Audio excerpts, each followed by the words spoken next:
Most prisons of the past were made of high walls and iron bars. Today, many of them are built with distractions, small immediate pleasures, and a false sense of security. If freedom was once taken by force, now it is willingly traded for comfort. But few people ask themselves, to what extent is this comfort truly our ally? Imagine a wild animal that, after years of struggling to survive, is placed in a spacious cage with food and water always available. At first, it resists. It misses the adrenaline of the hunt, the wind on its face, the unpredictability of life outside. But little by little, it gets used to it. The cage becomes a refuge. It starts avoiding anything that could threaten this new stability. Until one day, even if the cage door is left open, it chooses to stay. And that's what's terrifying. Many of us are in the exact same situation, trapped inside an invisible cage. Comfort gives us the illusion of freedom. But what happens when this freedom holds us hostage in a life without growth? How many times do we choose to stay where we are, not because we love what we do, but because it's easier than risking the unknown? How many dreams have been buried because the couch and a TV show seemed more appealing than the effort required to make them real? If comfort has become a trap, how do we escape before it's too late? That answer depends on how we face the fear of losing what makes us feel safe, and that's what we'll explore next. Comfort is seductive. It promises ease, stability, and security. But beneath its surface lies a hidden cost: stagnation. Think about a wild animal brought into captivity. At first it resists, longing for the freedom it once had. But over time, the cage no longer feels like a prison. It becomes home. Eventually, the wild instinct fades. Even if the door is left open, it refuses to leave. This is exactly what happens to us. Modern society has mastered the art of keeping us comfortable enough to stop seeking more. Everything is designed to minimize effort, to make life as easy as possible. Food is delivered to our doorstep, so we don't need to cook. Social media provides instant validation, so we don't need deep human connection. Endless entertainment keeps us distracted, so we don't need to reflect on our lives. At first, this seems convenient, but after years of living on autopilot, something unsettling happens. We stop growing. Author Aldous Huxley predicted this decades ago when he wrote, "People will come to love their oppression and to adore the technologies that undo their capacity to think." Unlike suffering, which pushes us to change, comfort creates a dangerous sense of contentment. It makes us numb.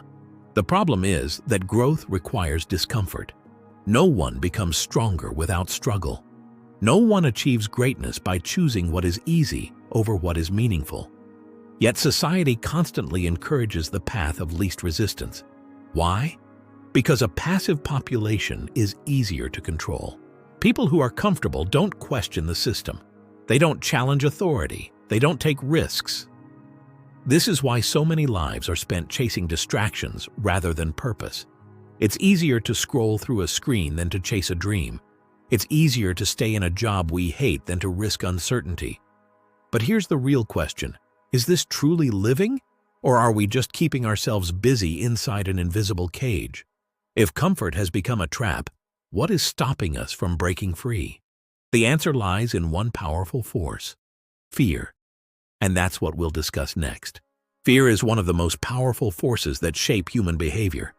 It has kept our ancestors alive, warning them of predators and dangers. But in the modern world, fear doesn't just protect us, it holds us prisoner. The fear of losing what we have keeps us stuck in situations that no longer serve us. People stay in jobs they hate because the paycheck covers the bills. They remain in unfulfilling relationships because being alone seems worse than being unhappy.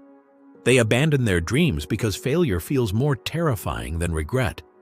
We tell ourselves that we are choosing security, but are we really safe? Danish philosopher Søren Kierkegaard once wrote, "Most people pursue illusions and call them happiness. What they truly avoid is the truth, because truth requires courage." And the truth is this: absolute security doesn't exist. The stable job you rely on can disappear overnight. The relationship that feels unshakable can fall apart. The routine that brings comfort today can become a prison tomorrow. Yet the more we cling to the illusion of security, the more we become its slaves. The irony is that the people who fear risking what they have often end up losing something far worse: their potential. How many brilliant minds settle for mediocrity because they're afraid to take a chance? Fear convinces us that staying where we are is the safer option, but what it really does is steal our future. And here's the worst part: this fear is not entirely our own. It is designed. From a young age, we are conditioned to follow a safe path: go to school, get a stable job, buy a house, save for retirement. And while none of these things are inherently bad, the real problem is what gets sacrificed in the process: our dreams, our curiosity, our willingness to explore the unknown. Because here's the harsh reality: a society that keeps people afraid keeps them obedient. But what if we saw fear differently? What if instead of avoiding it, we used it as a tool for growth? What if we recognized that the things we fear most, uncertainty, failure, discomfort, are actually the very things that make us stronger? This is the shift in mindset that separates those who stay trapped from those who break free. And that brings us to the next question: who benefits from keeping us stuck? That's what we'll explore next. What if the fear that holds us back isn't just natural, but intentional? Modern society operates on an unspoken agreement: the more predictable people are, the easier they are to control. Governments, corporations, and institutions don't benefit from individuals who think critically, take risks, or challenge the status quo. They thrive when people are comfortable, distracted, and compliant. Author George Orwell once said, "If you want a picture of the future, imagine a boot stamping on a human face, forever." But what if control no longer required force? What if the most effective way to suppress people wasn't through oppression, but through pleasure? Look around. The system doesn't need to force submission. Instead, it offers endless distractions that keep us too entertained, too busy, and too dependent to ever seek real change. Social media floods us with dopamine, so we don't seek deeper fulfillment. Consumerism convinces us that happiness is bought, so we keep working, keep spending, and never feel complete. Education teaches obedience, not innovation, so we follow the path laid out for us, rarely questioning if it's the right one. Why are we encouraged to consume but rarely to create? Why are we taught to work hard but never to think independently? Why does society push a definition of success that keeps us too occupied to ask if it truly matters? Because a satisfied worker doesn't rebel. A distracted citizen doesn't question authority. A comfortable consumer keeps spending. This cycle is everywhere. The fear of scarcity keeps people stuck in jobs they hate. The fear of rejection keeps them in relationships that drain them. The fear of change keeps them from chasing something bigger. And who benefits? Not us. The harsh truth is this: no one is coming to save you. No government, no corporation, no institution has an interest in making you truly free. If you want real autonomy, you have to take it. That means seeing through the illusion of comfort. It means questioning the beliefs you've been taught. It means rejecting the idea that security is worth trading for growth. Because at the end of the day, we all face a choice. Do we stay asleep in the system, or do we wake up and take control of our own lives? And that brings us to the final and most important question: how do we break free? That's what we'll uncover next. Every great transformation begins with a decision: live for comfort or live for purpose. At first glance, the choice seems obvious. Who wouldn't want a meaningful, fulfilling life? But in reality, very few are willing to pay the price. Comfort is tempting because it feels safe. It promises stability, security, and predictability. But what it doesn't reveal is the hidden cost. Growth is sacrificed. Purpose, on the other hand, demands sacrifice, discipline, and discomfort. Viktor Frankl, author of Man's Search for Meaning, once wrote, "When a man cannot find meaning, he distracts himself with pleasure." And that explains why so many people spend their lives chasing entertainment, avoiding discomfort, and postponing the decision to truly live. But is avoiding discomfort really the path to fulfillment? The truth is, purpose is never the easiest road. It forces us to face uncertainty, endure failure, and embrace struggle. But in that struggle, we find something far greater than comfort, a reason to keep going. People who live with purpose are more resilient, more creative, and ultimately, more fulfilled. Yet from a young age, we are programmed to take the safe path, study hard, get a stable job, buy a house, save for retirement. But what if that script isn't enough? How many people follow this path and still feel an unexplainable emptiness? How many reach the end of their lives realizing they spent years existing but never truly living? The choice between comfort and purpose defines our destiny. Those who choose comfort avoid immediate pain, but in the long run, they face a life of regret. Those who choose purpose embrace uncertainty, but they gain something comfort can never offer: the deep satisfaction of living for something greater. So what holds us back? Most of the time, it's not a lack of talent or opportunity. It's the mental conditioning that keeps us afraid of change. And that conditioning needs to be rewritten. The mind is like a muscle. The more we challenge it, the stronger it becomes. But if we let it stay stagnant, it withers. The problem is, most people go through life without realizing that their thoughts have been shaped by fear, societal norms, and outdated beliefs. We're taught that failure is bad, that changing your mind is weak, that success means following a predictable path. But history's greatest minds rejected these ideas.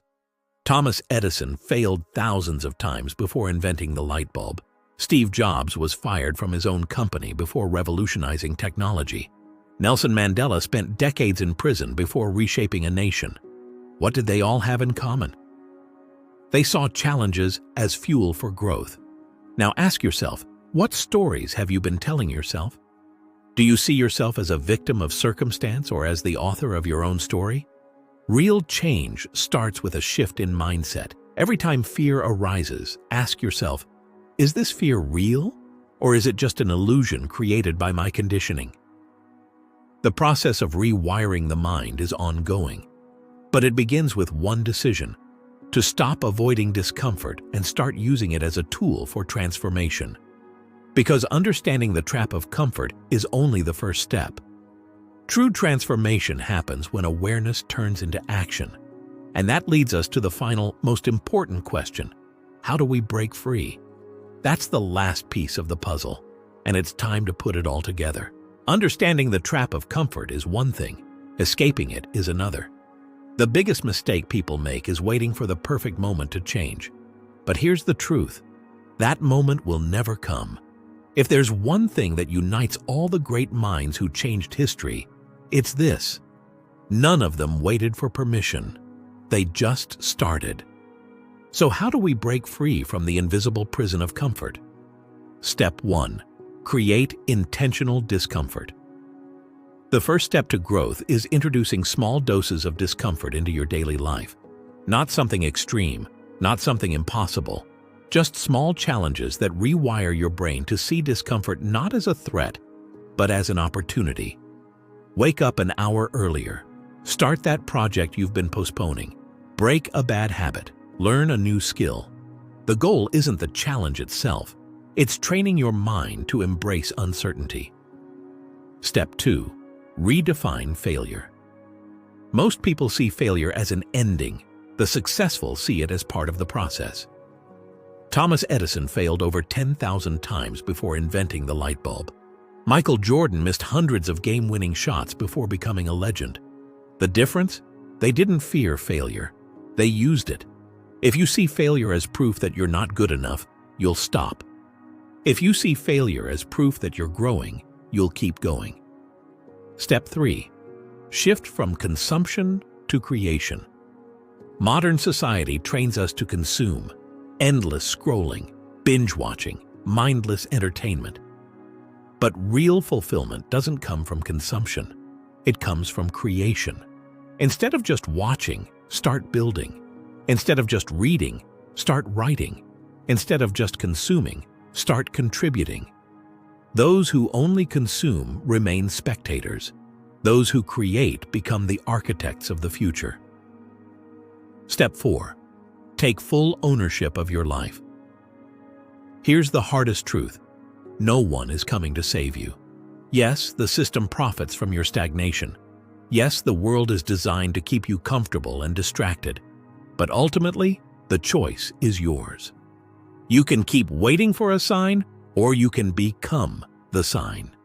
You can keep dreaming about change, or you can start creating it. You can live in fear of the unknown, or you can step into it and grow. There is no shortcut. There are no guarantees. But there is one thing more dangerous than failure: reaching the end of your life and realizing you never truly lived. So the final question is simple. Will you stay where you are, or will you start building the life you truly desire? If this message resonated with you, you're already ahead of most people. But knowledge means nothing without action. So take the first step, even if it's small, even if it's uncertain, because that step, it's the beginning of something greater than comfort. It's the beginning of true freedom.